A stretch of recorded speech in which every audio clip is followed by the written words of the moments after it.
Good afternoon to all of you students. चलते हैं building material वाला सब्जेक्ट है और जो नेक्स्ट टॉपिक में ये न्यू टॉपिक लेकर के आया हूँ प्लास्टिक्स। प्लास्टिक को आपने सामने देखा होगा, तो उसके बारे में थोड़ा सा टेक्निकली कुछ पढ़ लेते हैं।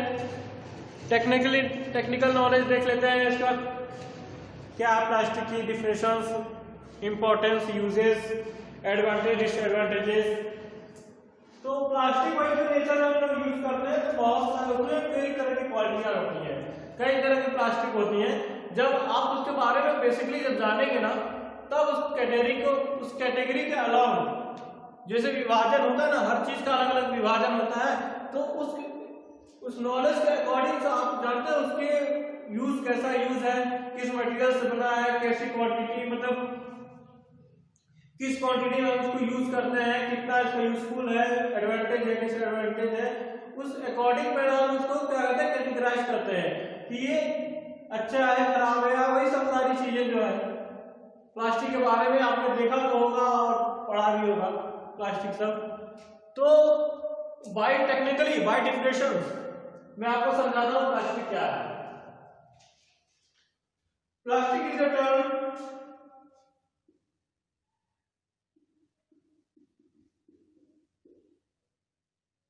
Plastic is a term commonly used to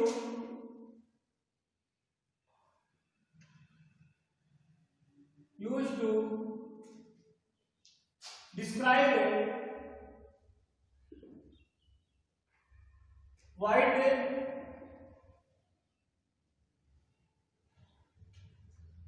of synthetic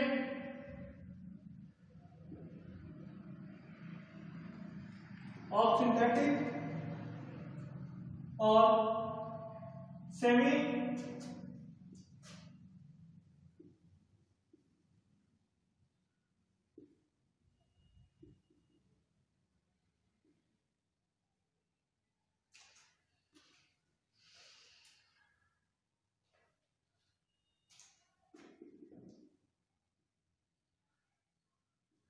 synthetic materials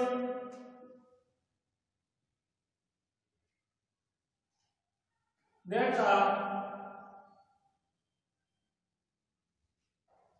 used in a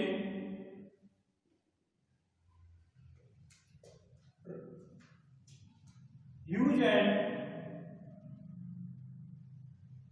growing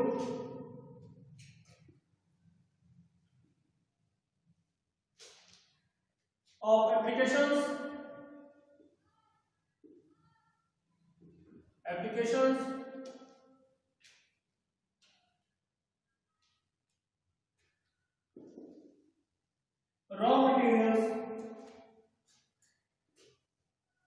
raw used to produce plastic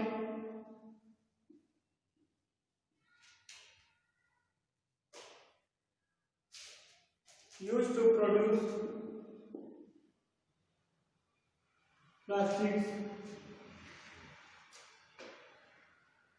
are natural products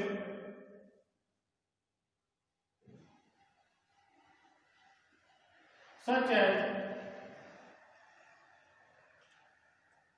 cellulose,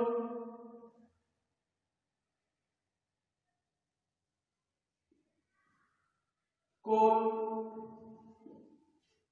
natural gas,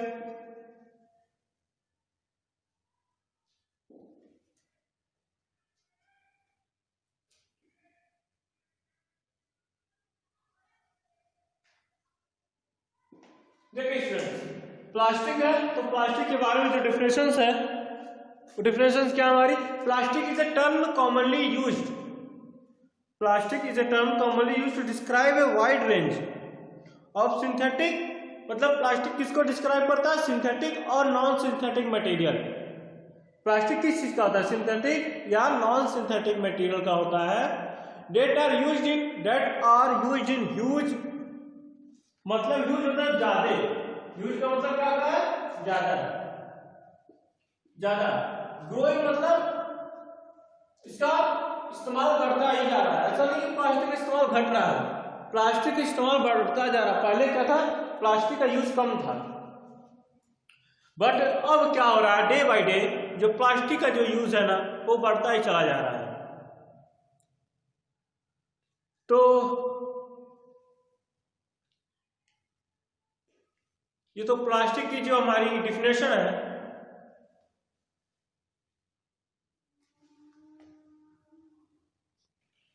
तो डिफिनेशन में हमारी जो प्लास्टिक की डिफिनेशन हमारी डिफिनेशन बता रही है कि प्लास्टिक की बहुत ही डिफिनेशन से तो हमें ये लग रहा है ना कि प्लास्टिक की बहुत ही यूजफुल मटेरियल है। वास्तविकता में प्लास्टिक जो है बहुत ही यूजफुल मटेरियल है। प्लास्टिक की आपको ज्यादातर हर चीजें देखेंगे आपको प्लास्टिक की ही मिलेगी। प्लास्टिक का बहुत ही अमाउंट, आप चाहे खाने का पैकेट हो, चाहे डेली लाइफ में यूज कर रहे हो कोई भी चीज हो, जो प्लास्टिक से ही बहुत सारे प्रोडक्ट है जो मार्केट में प्लास्टिक का यूज हो रहा है, उसका यूज कम नहीं हो रहा है। डे बाय डे गवर्नमेंट बहुत सारे प्लान आती है, बहुत कुछ एक्शन लेती है, बहुत कोशिश करती है, लेकिन बहुत जगह फेल हो जा रही है गवर्नमेंट। चाहे गवर्नमेंट है चाहे कोई भी फेल हो जा रही है उसको बैन करने में। अगर वो टोटली बैन कर देगी तो भी बहुत सारी चीजें स्टॉप हो जाएंगी। बहुत सारी चीजें ऐसी जो लिक्विड प्रोडक्ट्स है, ऑयल्स है, उसको पेपर तो सप्लाई नहीं कर सकते कहीं से भी ना। कोई पैकेट है, क्योंकि पेपर तो जो गीला पेपर रहता है ना खराब हो जाएगा जल्दी, पानी को सूख लेता है जाते। और कोई भी लिक्विड अगर चीजें ऐसी रहेगी पेपर वाले बैग में या किसी, तो क्या होगा वो खराब हो जाएगा और उसकी पेपर कमजोर भी पड़ता है, ज्यादा कैरी कर ले जाने लाने में भी समस्या होती है उसमें। अगर एक बार फट गया तो बिना गोंद के चिपकाया से कुछ तो उसको यूज कर नहीं सकते। बट ये प्लास्टिक है ना बहुत ही यूजफुल है, बहुत यूजफुल है हमारा प्लास्टिक। तो ये कह रहा है huge and growing of application, मतलब एक तो बहुत ज्यादा प्रतिशत इसका इस्तेमाल भी होता है और उसका इस्तेमाल का जो प्रतिशत है ना, आवश्यकता है ना, आवश्यकता दिन बाय दिन बढ़ती जा रही है। Raw use to produce plastic, raw material होता है कच्चा पदार्थ। रॉ मटेरियल होता है कच्चा पदार्थ। कौन जो कच्चा पदार्थ इस प्लास्टिक को बनने में लगता है ना वो हमारी ये है, हमारी सेलुलोज है। जो जिस रॉ मटेरियल से कच्चा पदार्थ से हमारा प्लास्टिक बनता है वो क्या है, पहला सेलुलोज है, दूसरा क्या है कोल है, कोयला जो होता है, नेचुरल गैसेस होती है जो एटमॉस्फेयर में पाई जाती है या तो फिर उसको डेवलप की जाती है, नेचुरल गैसेस है, and crude oil. Crude oil क्या होता है, कच्चा तेल होता है। क्रूड ऑयल क्या होता है, कच्चा तेल। इतनी सारी चीजें और भी कंपोनेंट है और भी रिएक्शन है, बट बेसिकली जो बेसिक है वो बेसिक चीजें मैं कोशिश कर रहा हूँ बेसिक चीजें आपको बताऊं, बाकी तो केमिकल्स रिएक्शन बहुत सारी चीजें हैं। ऐसा है कि कितने चीजों से भी प्लास्टिक बन जाएगी। तो जिस लेवल का क्वेश्चन रहता है ना, जिस लेवल के हम रहते हैं उस लेवल का ही उतना पड़ेगा। बहुत ज्यादा अगर कोशिश करेंगे जानने के लिए तो उसके लिए दूसरी बुक्स और बाकी सब प्रिपेयर करना पड़ेगा। ऐसा नहीं कि इतने लेक्चर में सारे प्लास्टिक के बारे में आपको बताया जा सकता है। एक लेक्चर में, दो लेक्चर में या थोड़ी सी डिफिनेशन से आपको ऐसा नहीं कि प्लास्टिक के बारे में पूरा बता दिया जाएगा। उसके बारे में छोटी मोटी इंफॉर्मेशन जैसे एडवांटेज, डिसएडवांटेज, यूजेस, प्रोडक्शन कैसे बनता है वो ब्रीफली एक छोटी सी डिस्क्राइब पैराग्राफ के थ्रू आपको समझाया जा सकता है। बट कोई भी जो टॉपिक है टेक्निकली हो चाहे नॉन टेक्निकली, कोई भी टॉपिक छोटी नहीं होती और ना ही इजी होती ना ही हार्ड होती। वो हमारे ऊपर डिपेंड करता है हम उसको कैसे पढ़ रहे हैं, कैसे कितना ध्यान दे रहे हैं, कितना टाइम दे रहे हैं। तो ये तो हमारी चीजें थी। डिफिनेशन था हमारा प्लास्टिक का, डिफिनेशन हमारा कंप्लीट हुआ प्लास्टिक का। अब नेक्स्ट है मेथड ऑफ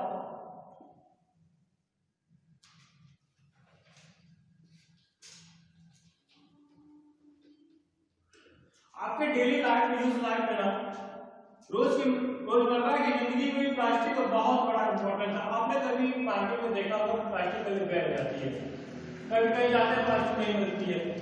तो ठीक है, जो सूखा पदार्थ है, रॉ मटेरियल जो सूखा है, ड्राई फ्रूट्स है, ड्राई चीजें है, उसको तो पेपर में ले लेते हैं, पेपर में जाता है। लेकिन जब कभी लिक्विड वाली चीज आती है, जैसे आप कभी वो सोचे कि हम अपने जूस लेकर जाए घर पे या कोई और ऐसे प्रोडक्ट है, तो क्या करेंगे, पेपर क्या आता है, पिघल जाते हैं। तो वहां पे पेपर जो होता है फेल हो जाते हैं। तो ऐसा तो चीज है नहीं कि कोई भी चाहेगा कि मार्केट में मेरी प्रोडक्ट हो और उसका कोई ले ना जाए, अगर लेकर जाने में अगर प्रॉब्लम होगी तो प्रोडक्ट कोई लेगा नहीं, जल्दी मटेरियल लेगा नहीं, ना लेगा तो जो बेच रहा है उसका नुकसान ही है। और हमें अगर वो आवश्यकता है हमें भी उसकी, जो भी चीज अगर कोई बेच रहा है तो हमें हमारी भी वो आवश्यकता है, तो हमारी भी डिमांड है। अगर हम उसको ना लेकर जा पाए, हमारे पास ना अवेलेबल हो पाए, तो बहुत सारी समस्या आ जाएंगी।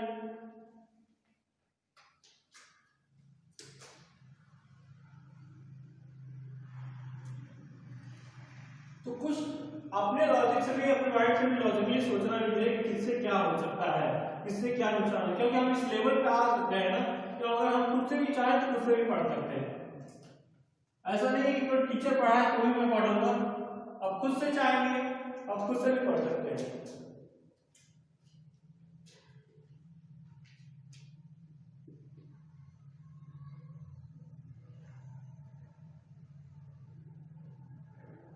Method of moulding plastic. अच्छा, ये टॉपिक देखते हैं, टॉपिक में क्या है, मेथड ऑफ मोल्डिंग। मोल्ड का क्या होता है? मोल्ड का मतलब पहले ही बताया था मैंने, एक आकार देना, कोई ढांचा बनाना ना, एक आकार देना उसको। किसी भी मटेरियल को अगर वो उसका शेप नहीं देंगे, उसका आकार नहीं रहेगा, तो उसको मैं कैसे जानूंगा, पहचानूंगा ये कौन सा मटेरियल है, ये किस चीज से बना है या कैसा है, उसका कोई शेप नहीं बता पाऊंगा। जैसे अमीबा होता है ना, इर्रेगुलर शेप, उसका कोई शेप ही नहीं होता है, कहते हैं ना इसका कोई आकार नहीं है। तो वही कंडीशन यहाँ पे भी, इसका अगर शेप नहीं रहेगा, आकार नहीं रहेगा, तो मैं कैसे आइडेंटिफाई करूंगा, कैसे पहचान पाऊंगा ये कौन सी मटेरियल है। तो मोल्डिंग होती है, इसलिए मोल्डिंग की जाती है अपने अपनी जरूरत के अनुसार। पहला injection moulding,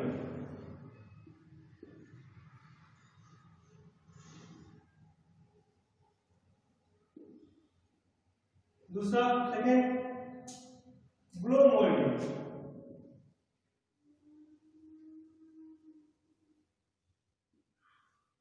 third compression moulding,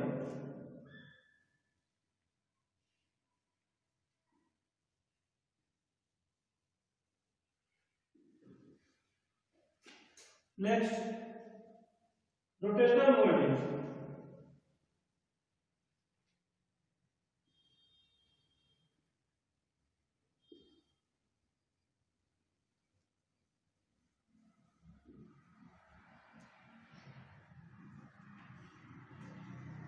फिर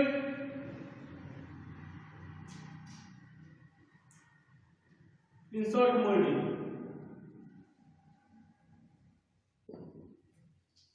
next gas system moulding,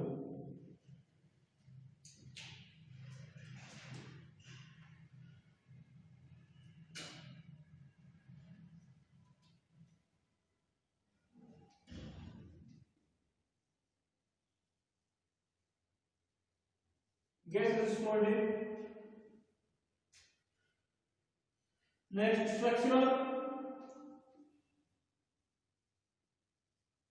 structural foam moulding, next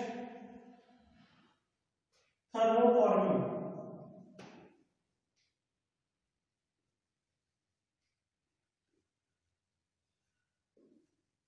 ये तो हमारा मेथड था, मतलब किसी चीज को ढांचा देने के लिए इतना तरीके से हम किसी चीज को ढांचा, एक मतलब आकार दे सकते हैं इतने प्रोसेस से। तो पहला का इंजेक्शन मोल्डिंग, इंजेक्ट आप कोई भी चीज इंजेक्ट, आप जानते हैं इंजेक्शन का नाम, कोई चीज कंप्रेस करके इंजेक्ट करके तो इंजेक्शन मोल्डिंग होता है। नेक्स्ट ब्लो मोल्डिंग होता है, क्या है, प्रोसेस ऑफ मोल्डिंग है प्रोसेस। नेक्स्ट क्या है, कंप्रेशन मोल्डिंग है। कंप्रेशन मतलब दबा करके किसी चीज को कंप्रेस करके मोल्ड करेंगे।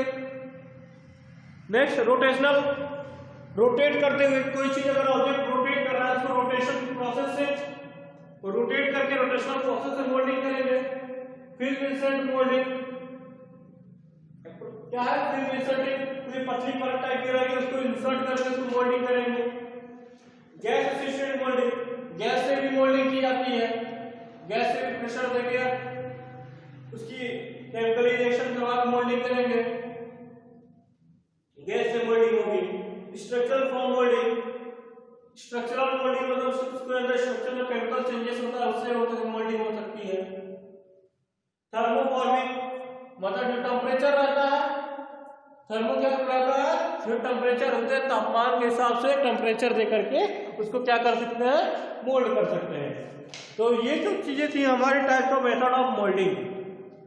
ये सब सारी चीजें याद करनी है वाली चीजें हैं, क्योंकि एग्जाम पॉइंट या कई साल में पूछा जा सकता है कि मोल्डिंग के कितने प्रोसेस हैं। तो पहले injection moulding, blow moulding, compression moulding, rotational moulding, film insert moulding, gas assisted moulding and structural form moulding, and last है थर्मोफॉर्मिंग मोल्डिंग। तो ये तो था type of moulding.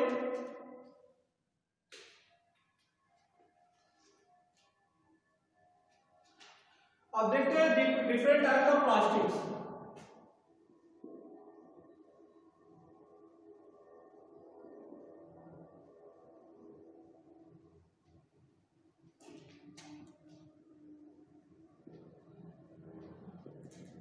Different types of plastics.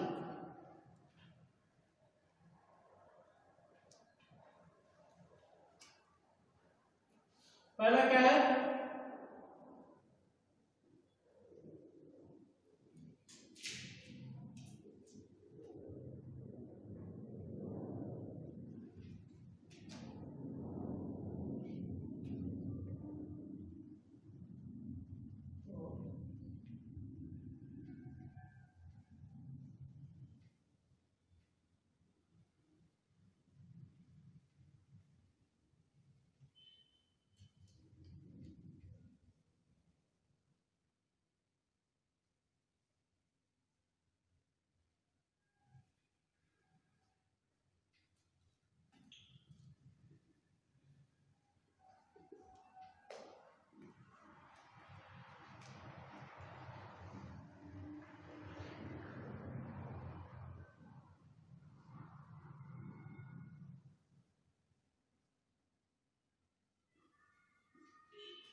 पॉलीइथेनॉल,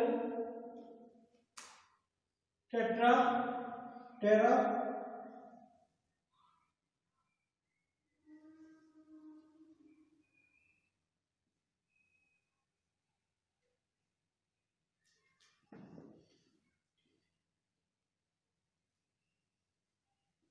ठीक है। ये जो है टाइप ऑफ प्लास्टिक, थोड़ा सा नाम उसको डिफिकल्ट है, कॉम्प्लिकेटेड थोड़ा सा है, लेकिन याद करना भी जरूरी है।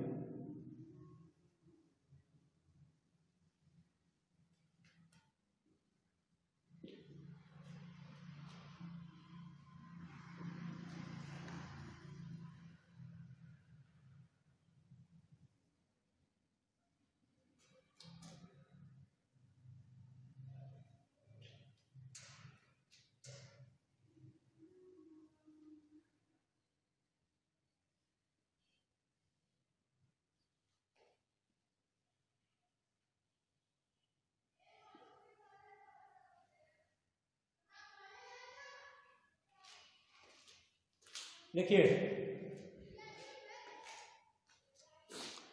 ये डिफरेंट टाइप्स ऑफ हमारे जो प्लास्टिक है, पहला एक्रिलिक, एक्रिलिक और पॉलीमिथाइल, एक्रिलिक और पॉलीमिथाइल, एक्रिलेटिक, मेटा एक्रिलेट, PMMA इसका शॉर्ट फॉर्म है पहला। Next polycarbonate PC, polycarbonate PC जो मैंने नोट्स प्रोवाइड किए हैं ना उसमें आपको सब क्लियरली नेम पर मैंने दिया हुआ है, लिखा है, तो एक बार नोट्स भी पढ़ लीजिएगा जो इसमें वर्डिंग ना समझ आए हो। नोट्स और वीडियो साथ रख के चलेंगे ना तो आपकी जो दिक्कतें होंगी, जो कुछ नोट्स में ना समझ में आएंगे वो वीडियो में समझ में आएंगे, वीडियो में जो चीज़ ना समझ में आए वो नोट्स से समझ में आ जाएगी। तो ये दोनों का एक इंपॉर्टेंस है नोट्स और वीडियो का। नेक्स्ट उसके बाद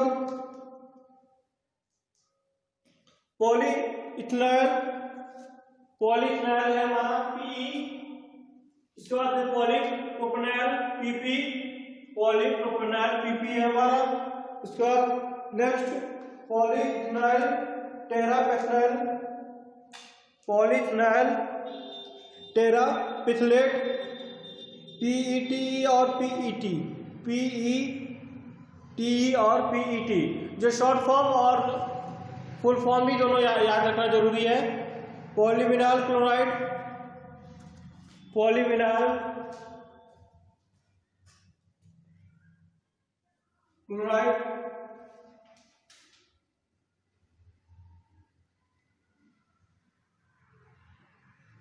PVC, और ये PVC से आप ज्यादा फेमिलियर होंगे, PVC ज्यादा यूज होता है, इसका ओपन मतलब आपने ज्यादा कई बार नाम सुना होगा PVC का आगे भी, और बाकी सब चीजें का थोड़ा कम नाम सुना होगा, इसलिए थोड़ा सा नया वर्ड लग रहा है आपको। एक्रोनोटिक,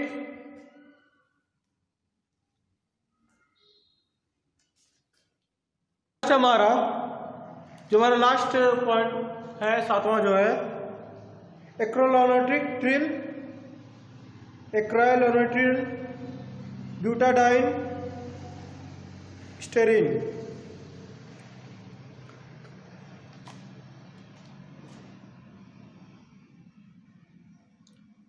तो ये सारी हमारी जो पॉइंट्स थी हमारी डिफरेंट टाइप्स ऑफ प्लास्टिक जो हमारा कंप्लीट हुआ, और नेक्स्ट टॉपिक नेक्स्ट लेक्चर में। Okay, thank you.